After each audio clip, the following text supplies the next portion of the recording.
the Arishock has shown you each into individual rooms.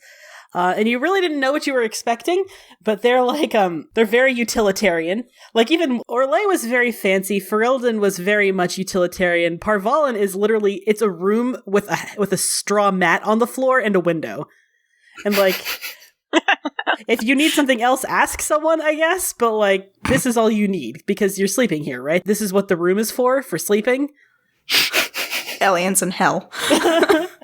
And you all get your stuff settled as best you can, and you are about halfway through unpacking your stuff, Elian, when you hear... I go over to the door? It's Ren. He says, hey, before you unpack all your shit, pack all of it back up and come with me. Why? Because I'm telling you to. He has slung over his shoulder, like, his bag that he brought, and then also, like, the straw mat that was in his room. He says, grab your shit, including the thing, and come with me. And then he, like, heads off down the hall. Okay. And then he stops at your room, Yariel. Hey, shithead! That's a rude way to greet your brother. Open the door! I crack it open like an inch. Grab your shit, we're leaving. Wait, why? What? No questions! Grab your shit! And Jesus. then he, like, heads off down the hallway. I roll my eyes and I grab my shit. Fenris is also sort of tagging along. He's very confused. He does not know what's happening. And then he finally heads to your door, Cassandra. Hey! Yeah, Cass opens it and just stares like, yes? Hey! We're having a sleepover in your room. And he, like, pushes his way into your room. Like, okay. No, Ren. That's what this is about? He says, yep, that's exactly what this is about. I have seen what the Qun does to mages, and I am not going to leave your side until we are out of Kunindar. And he, like, throws his straw mat on the floor. Yeah, that's a good point. I'm like, yeah, that's a good point. I put my stuff down.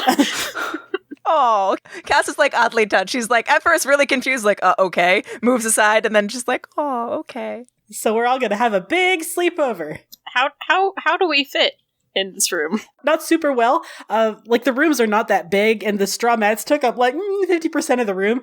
So you kind of have, like, wall-to-wall sleeping mats, but, like, on the other hand, like, that's a little bit cozy, because, like, all the beds are on the floor, and, like, all your stuff is bundled in a corner, and it does, like, it kind of does have sleepover vibes, honestly. I love that. Yep, all on the floor. Yeah. I, like, look at all of Elian's, like, I'm assuming you have a giant bag of, like, clothes and shit. I tried to restrain myself a little bit. I don't know where you're gonna put that. It'll be a pillow. And he says, but we're all going to stay in this room, and I have informed the servant that we're all going to be in this room. And she was very confused. I had to get Fenris to translate. I don't think, now that I'm thinking back on it, I don't think she actually spoke trade tongue. That was probably the source of the confusion. Probably, yeah. He says, but it's fine. And then he sits down on the bed and he says, it's hot as hell here. How did you live here, Cassandra? Because we're born suited for jungles? I don't know how to answer that question, Ren. Like, I don't know. I mean, like, people bitch about how cold Ferelden is and everything, but, like, you can put as many layers on as you want, but you can't take your skin off. Fuck. I feel like Elliot is, like, right there with Ren on that. Cass is, like, already, like, down to, like, a top and, like, just back to dressing like normal. Like, okay, I'm sorry. My condolences for your skin. Is it like a gazillion degrees in there? Like, are we all dying? It's pretty fucking hot. Like, Minrathis was very warm, but they also have, like, magical cooling systems in the buildings. Yes. There's no AC in... There's no AC in Kunindar, yes. Yeah. Well, that's not fair. There probably is some cooling systems, but it's, like, mechanical cooling systems. I'm assuming we're in, like, a stone... Right? We're, like, inside a stone compound, which... But it would be reserved for, like, big, important buildings. Like, meeting places and, like, rooms of, like, the Arishock's quarters are probably mechanically cooled somehow. Yeah. It's not efficient for anywhere else, no. Not for you guys. You guys are just guests, so you get shunted with everyone else. But yeah, it doesn't take long for you guys to settle in. Very sleepover, very cozy vibes on the floor. And eventually the servant, very confused still, brings in, like, a huge tray. It was like, it's food for, like 5 people. And it's kind of like a process bringing it all in, but she does bring you all your food, and it is a selection, like, you didn't know what to expect for food either. It's a lot of, like, A lot of dried fruits, a lot of salted meat, things that keep for a long time, but still have that pack a lot of nutrition into it. Flavor is like, sure, like it happens because just most of what is available on Par Vollen is very spicy, but flavor is not like the point of food for the Qunari. Is there any iced tea? No, interestingly, the only drink that they serve you is they have a big pitcher of water, and then they have another pitcher which is very hot and full of a strange dark brown liquid that none of you have ever seen before. But Cassandra, you grew up knowing what this is. This is coffee. She's just like, oh my god. Why would they serve hot coffee? Why would they serve hot liquid? It's like 1,000,000 degrees. Red's like, are they trying to kill us? And he looks at you, Cassandra. Cassandra, are they trying to kill us? Is there some elvish belief that you're not supposed to drink hot liquid when it's hot outside? Because that's bullshit. Why would you? It's already hot. Why would you do that? Because it doesn't actually change the temperature of your body. Just try it. That sounds fake, first of all. I feel like Elian is just like, curiously sniffing at his cup, but he's gonna try a sip. So yeah, I mean, you guys tell me, how do your characters like coffee? There are a couple food things that are unique to Par Vollen. You did remind me that there is sugar. I think sugar actually is imported. It's like the only thing that ever snuck out of Qunari lands. Like it was the most vital thing. Right, exactly. Like the one person who wasn't Qunari who ever went to Kunindar brought back sugar just because like they felt like there was a moral obligation to bring sugar. And then Orlais was like, thank God. Yay, praise Andraste, we can make our stupid little cakes. But there are a lot of foods that are completely unique to Par Vollen. Canonically, I think bananas are only grown on Par Vollen. The cacao beans and the cocoa beans, so coffee and sugar, and chocolate also. Chocolate is unique to Par Vollen. And I'll get to chocolate. Don't worry. But yeah, I feel like Kaz like smells the coffee and it's just like, oh, okay, good. Yeah, like as you probably wouldn't have gotten a lot of chocolate as a Sarabas, but a Sarabas probably would have gotten coffee. Like it's a good wake-up drink. Like cheap stimulant. Soldier drink, yeah, exactly. Cheap stimulant. They're like, all right, time to wake up, go explode that thing, let's go, chop chop. So how are your feelings on? It's been a long time since you've had coffee, Cassandra. Oh my god, yeah, it's been a long time. So I feel like the scent just sort of like knocks her, where she just like stops and just like inhales it and is like, oh, it's been so long since I smelled this. How do the rest of you like coffee? Nope. If I wanted to drink bitter root juice, I would go find a fucking twig and put it in a pot. Red takes a sip and he's like, it's really bitter. He's like milk or like sugar or something. Yeah, something. But it's not bad. Ren's actually supposed to be a chef. It's just he's right. He's been stuck. He was like stuck fighting the archdemon, but he really wanted to be a chef. You guys. He has a lot of opinions about food. Okay. I feel like Elian prefers the coffee to like any of the spicy stuff that is the majority of this meal. Fenris, I think, likes coffee a lot. He actually probably had some coffee back when he was on Saharan. So he knows immediately, like, oh yeah, this is coffee. Be careful, don't drink too much of it. I like turn suspiciously. Why? Is it poisoned? No, well, No. I think technically it is. Never mind. No, it's not. It's not poisoned. It's just that it'll keep you up a long time if you're not careful. I snatch it away from Ren. Ren's like, hey. No, you don't need any more stimulants. But it was tasty. It's bad enough as you're just bad enough as you are. We don't need any more of this. Wow, rude. Ouch. The rest of the food is pretty good.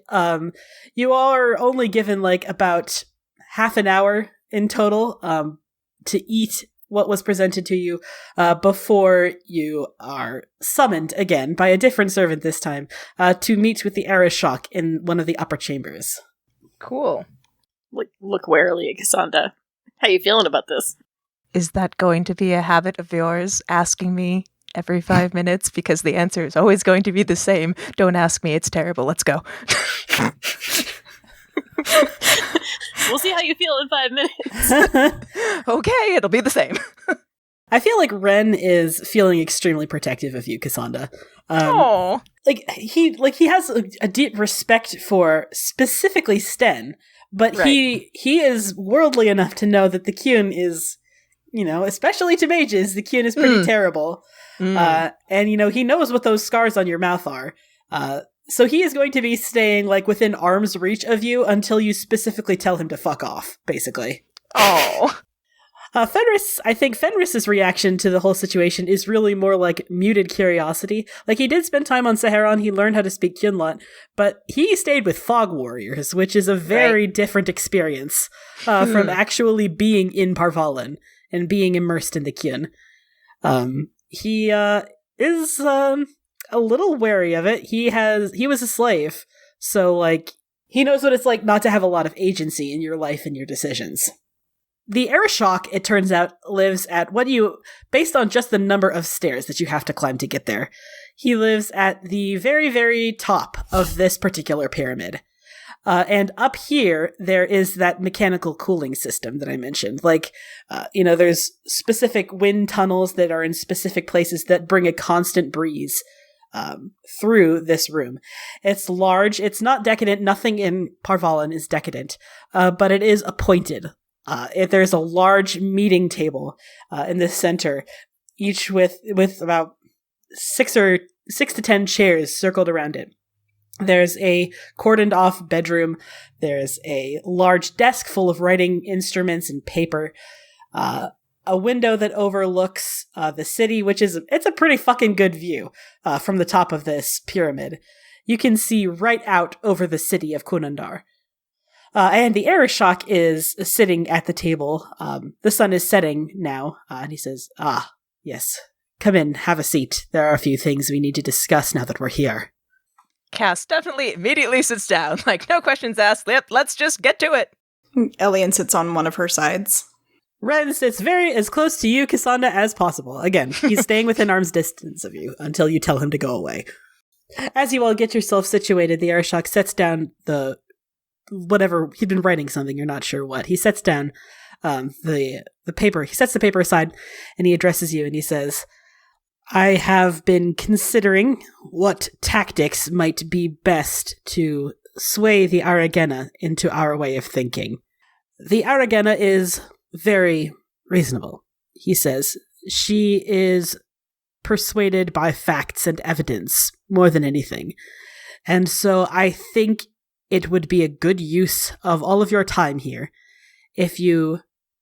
And he hesitates. He says, I know I'm asking quite a lot of you in this, but it might be good if you could get into the records of the Ben Hasrath. Cass definitely chokes. What? I don't know too much about the Qun, but what? Elian and Sabre roll cultural lore for me. Oh god. Okay, so Sabre, you have no idea what the Ben Hasrath is. I hurt myself thinking. It literally causes you pain. Take 1d4 psychic damage. Elian, with the 15, what you know is that the Ben Hasrath is basically the secret police of the Qunari.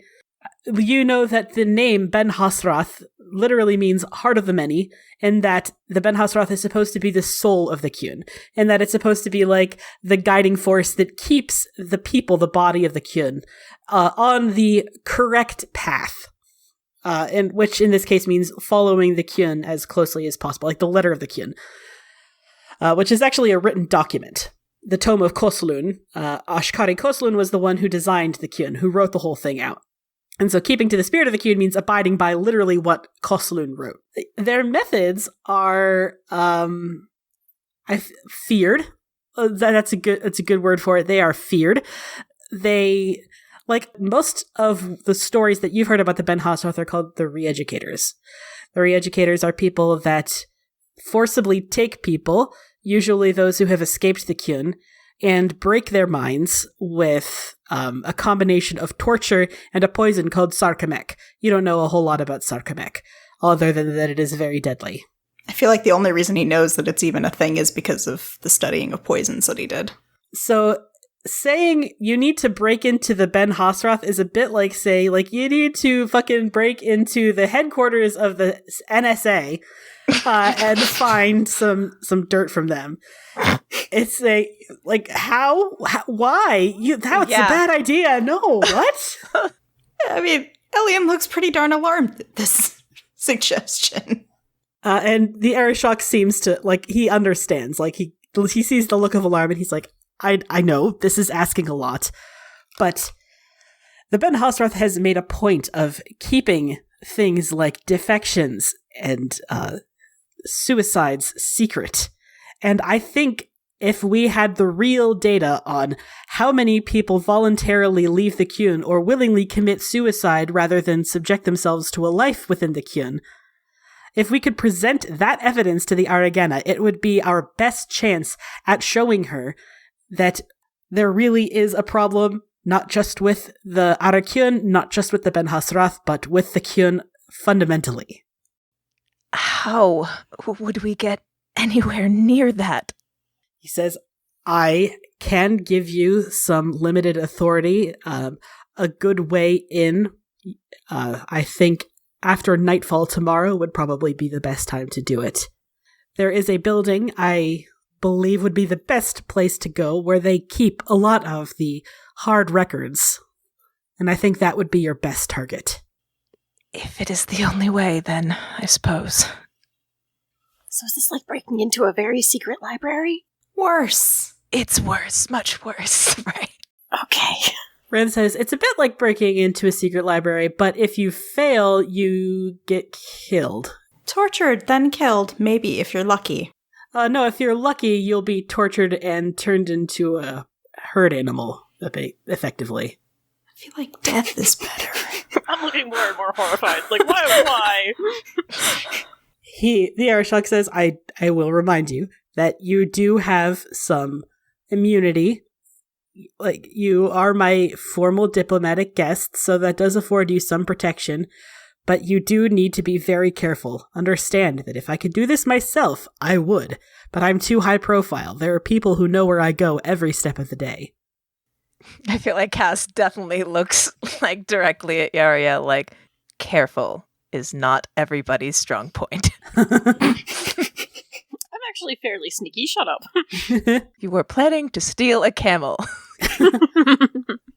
That was Ren's idea. I was just going to help. I don't see how that's relevant. It's a completely different thing. Honestly, Cassandra, you really have to stop dragging on about that. I want a lumpy horse. I don't understand why. Everybody wants a lumpy horse. Honestly, it's a very reasonable request. So Cass just like looks back at the Arishok like, see? He just said diplomatic immunity. He says, but there are limits to diplomatic immunity, especially when the Ariqun is as unhinged as she is. I don't know if she'll respect the traditions of just be careful. I'm like looking at Cassandra like, I mean, this is your call. Yeah, and she hates it. She just like sort of deep inhales and like, all right, we will do our best to be as careful as possible and find those records. All right. I would recommend traveling lightly. Perhaps one of you should stay behind. They're basically saying, like, combat-wise, you can only take one. Your choices are Ren or Fenris, so let's put it that way. Who do you want to bring with you? I feel like Sabray's not letting Ren stay alone in Ganondar. Well, he does have Sten. Well, oh god. That's... Yeah, I can leave him here with Sten. If you wanted to, yes. I mean, technically, Ren is a rogue, isn't he? He is, yeah. Mm-hmm. So he's sneaky.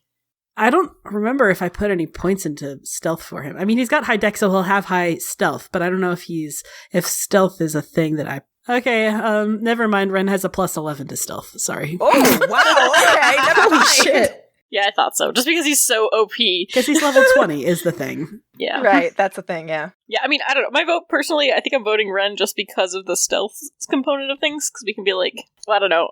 Are we? No, we're not prone to run into any kind of like dark spawn out here, so it's probably fine. There has literally never been a single threat from a Blight to Par Vollen. Okay, yeah. Nope. See, so I'm not worried about him like going crazy and trying to kill us all again. So Yeah, it's just, other Qunari and, hey, what the fuck are you doing here? And you escaped, Sarabas, you look very familiar, that sort of thing. Yeah, but that's true whether we've got Ren or Fenris, so. True. Yeah, so I feel like sneaky is better. That's my vote. So you want to bring Ren? Yeah. Okay. I feel like this suits Ren just fine, because he is still in Big Brother mode over you, Cassandra, and he does not fancy the idea of letting you sneak into the Ben Hasrath headquarters without him. This is a terrible plan. But yeah, he is totally down. He's totally down to clown with that.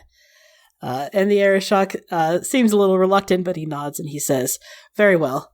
He says, "You all are free to return to your rooms now." And he says, "But before you go, Kadan, I would speak to you alone, if you don't mind." Ern's like, "Okay, sure." Kind of like suspicious, and I'm like, please don't let anything happen to him. He says, it would be hard-pressed for something to happen to him in the 2 minutes that I need to speak with him. I'm just like pushing Ari out. I'm like, let them talk. Let's go. I do the thing where I like put my two fingers, the water trap thing. Yeah, exactly. I'm watching you. I'm watching you. So you head back to your room. Anything you want to talk about while you're waiting for Ren to reappear? What do you think he's talking to Ren about? Oh my god. I'm like craning my neck around. Like, Oh my god.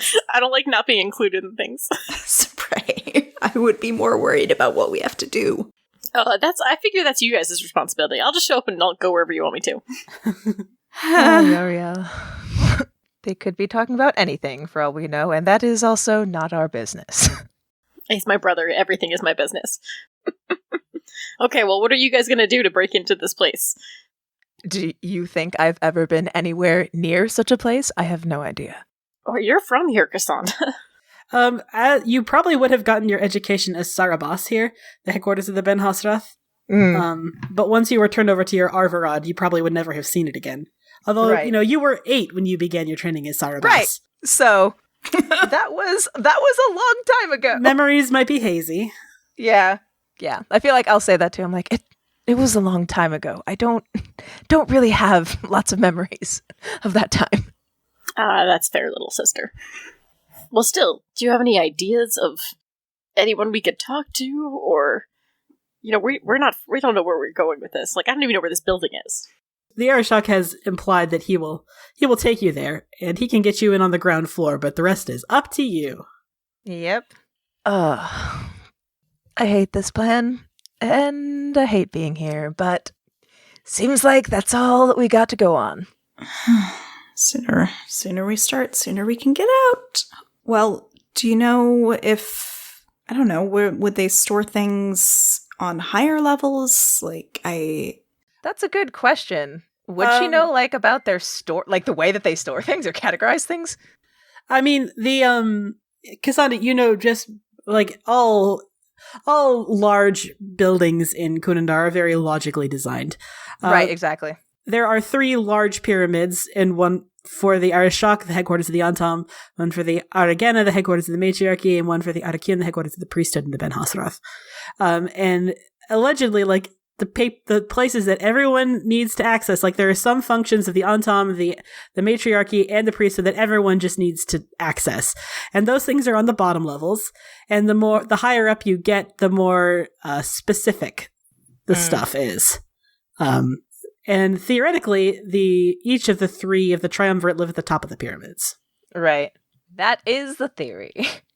And I feel like, Cass will impart that. Well, we saw that you saw the Arishok lives at the top. That is the case for all of them. So in theory...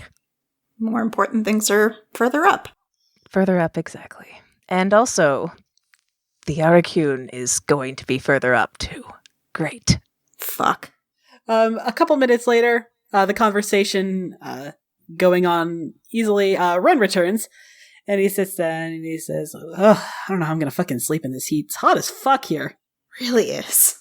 Cassandra, how do you stand it? I literally grew up here and knew nothing else, so there's that. I can't do that. Hey, what did he tell you? Says, fucking mind your own business. No. No, I don't think so. What did he tell you? Hey, what did he tell you? I like poke him. Oh my He god. pokes you back. It's like, it's fucking personal. Fine. I like throw my pillow at his head. Oh wait, no, we don't have pillows, do we? Right, No, there's yes. no pillow yet. You have straw mats and blankets. That's it. Throw my blanket at his head. And I'm like, fine. I guess you don't have to tell us. But if we die because you withhold personal information It that doesn't could have have helped anything us, to do with this, you weirdo. I like roll my eyes. So, do you have any ideas of getting us into this place? I mean, I figured I'm just gonna do my usual thing and sneak. That's what I'm good at. I'm good at sneak. You are good at that. You've always been knowingly good at that. I'll just do that. Okay, but how are we going to get Cassandra in? She's not good at that. Mm-mm. That's a point. Says, Hey, could you pretend to be one of them? me? No, not you. Cassandra. One of the Ben Hasrath? Yeah. Like, the mouth scars are kind of a giveaway. Yeah. Anyone in the Ben Hasrath will see your mouth scars and know, what you are.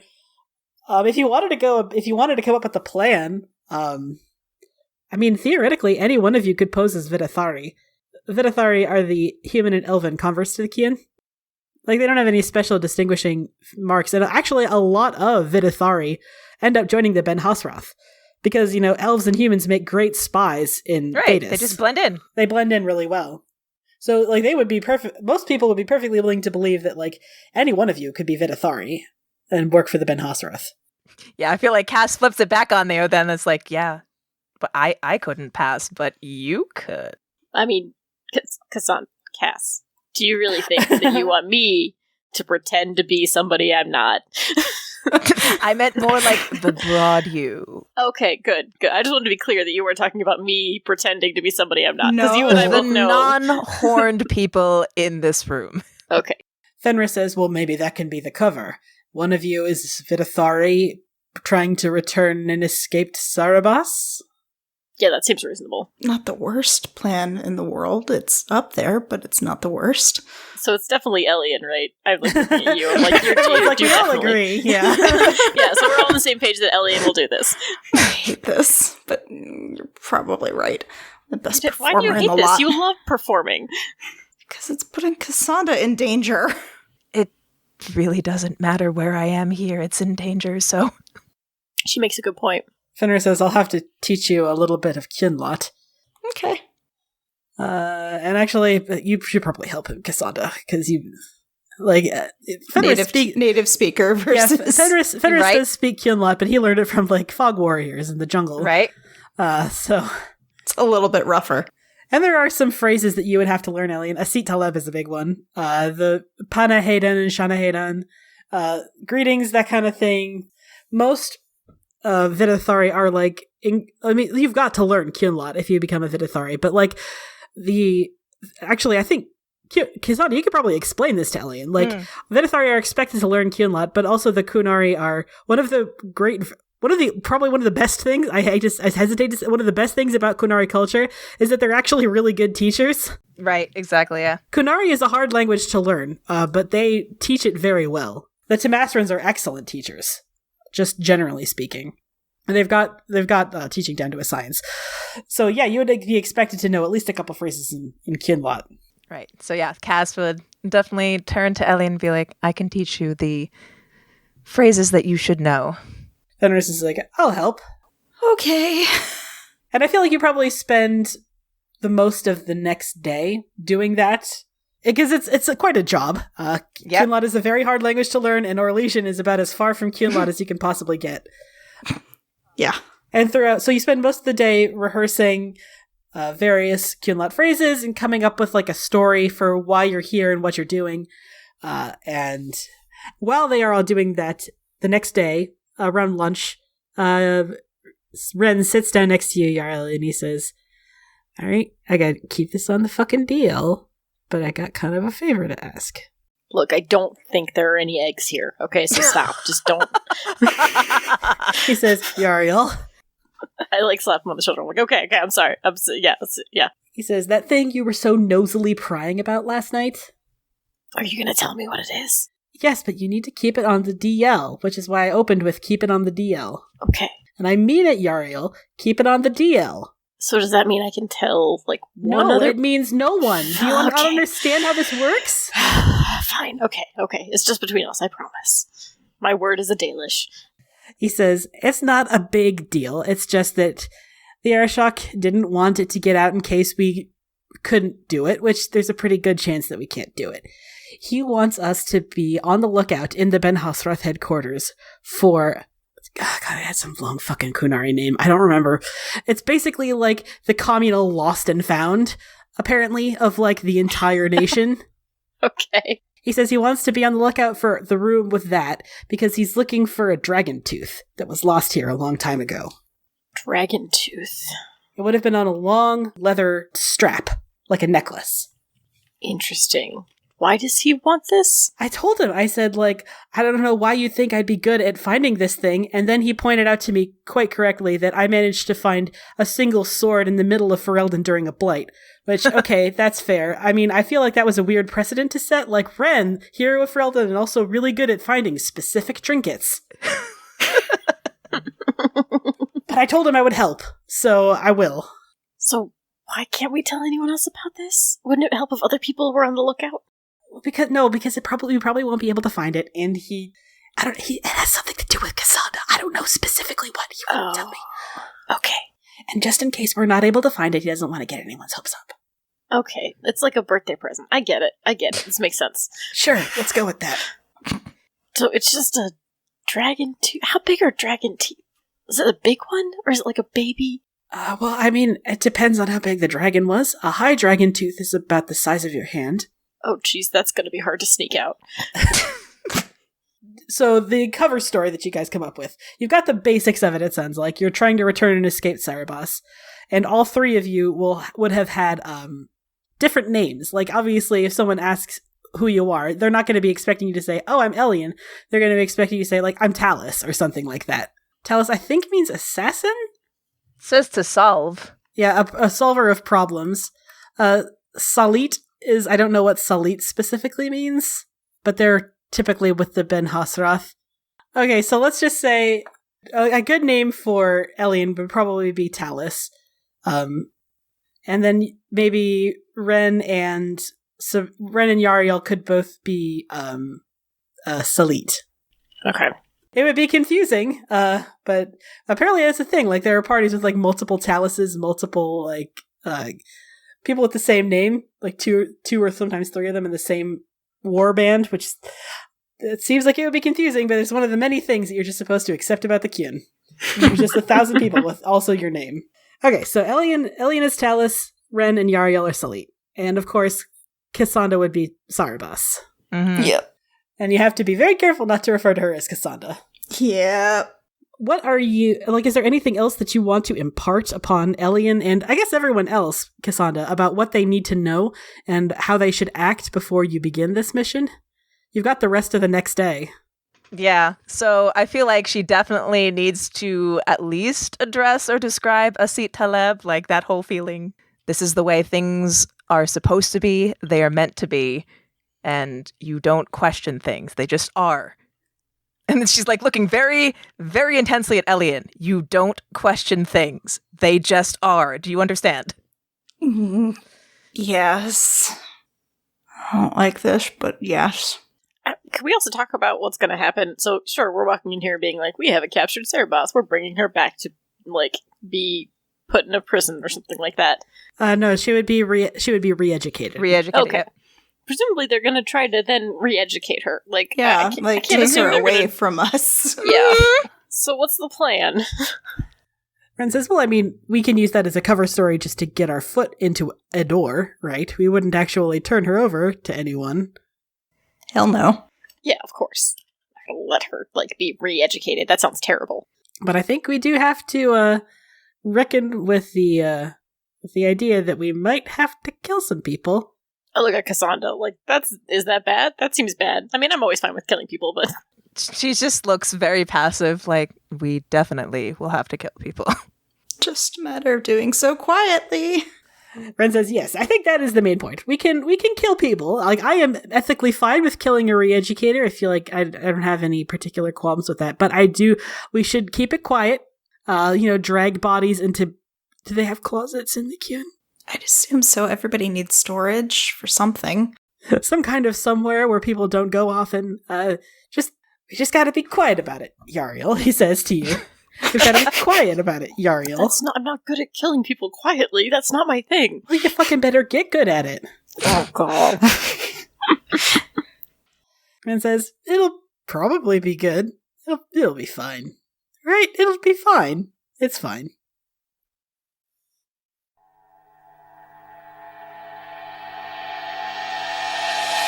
The next morning arrives. You have all still been playing sleepover in Cass's room, and the servant has, confused, been attending to you all as such. The Arishok wakes you up at dawn, and he says, I have a appointment to keep with the Aragena, he says, and on the way there, you four will very quietly jump out of the back of my caravan. Sounds good. Shoulder all my shit. And it's like, what could possibly go wrong? It'll be fine. You all pack up your shit, and you climb into the back of this caravan that is waiting for you at the base of the pyramid. It seems like important people in the Qun always get transported by caravan as a safety protocol. And you end up winding your way through the streets of Kunandar. It is... Well, you tell me, would it be surprising at all to everyone that it's just kind of like a city? It's a little different, like it has a different flavor, but it's just a city fundamentally. Like there's kids running around in the streets sometimes. There's, people haggling over various goods, little street vendors set up along popular roads. Like, for being a culture that's so foreign, it's still just kind of a city. I mean, that's pretty cool. I think probably, I've got the same effect that any, tourist has going to a new place. We're just like, that's really cool. What's that? Oh, they have markets here? Who knew? Amazing. It's like, how do you think we get our goods, Yariel? Sort of assumed there was a factory. I don't know. I hadn't really thought about it, Cassandra. He hasn't thought about anything, Cassandra. Yeah, ever. that's true. I feel like Elian would be fascinated, but is just too nervous. The cover arrives for your exit pretty pronouncedly. Apparently, the Arishok has a few goods from the southern lands that he wants to drop off as a courtesy to be inspected by the Vidasala and others to see if there is any worth that can be extracted from them in the name of the Qun. And you guys are coincidentally helped to... You are all roped into helping move these crates of things into the bottom level of this pyramid. And so you saw the bottom level of the Arishok's pyramid. They all have their own names. They're very long in Qunlot, and I'm not going to try to, no. And it was very utilitarian. It was very empty and expansive with lots of room for people to come and go in various hallways. The ground floor of the Ariqun's pyramid is a little more close. Like, there are lots of signs telling you what's down this hallway and what's on this floor and where to go to find other things on other floors and other hallways. There's a lot that the priesthood has to do with the public, much more so than the Antam. And you are all helpfully unloading all of these crates, and there's someone who works for the priestess, you think, who is telling you where to put things, and then conveniently one of the Arishok's men asks her a question, and she heads off to answer that question, leaving a hallway that leads deeper into the pyramid wide open. I feel like we take that chance. Let's go. Hey friends, Tessa here. If you're desperate to hear the next episode, chances are good that you can by joining our Discord server. We post links to all episodes in pre-release, and you can even chat with us and listen live as we record. Join us by going to bit.ly/CFCDiscord. For more information on the show, character biographies, and links to social media, head to our website, critfail.club or critfailclub.com. You can follow us on Facebook, Twitter, and Tumblr. Crit Fail Club does not advertise at all, so if you like what you hear, tell a friend who might also like it, make a post on social media about it, or leave a review on Apple Podcasts. Full episodes are available on our YouTube channel, bit.ly/CFC channel, or wherever you get your podcasts.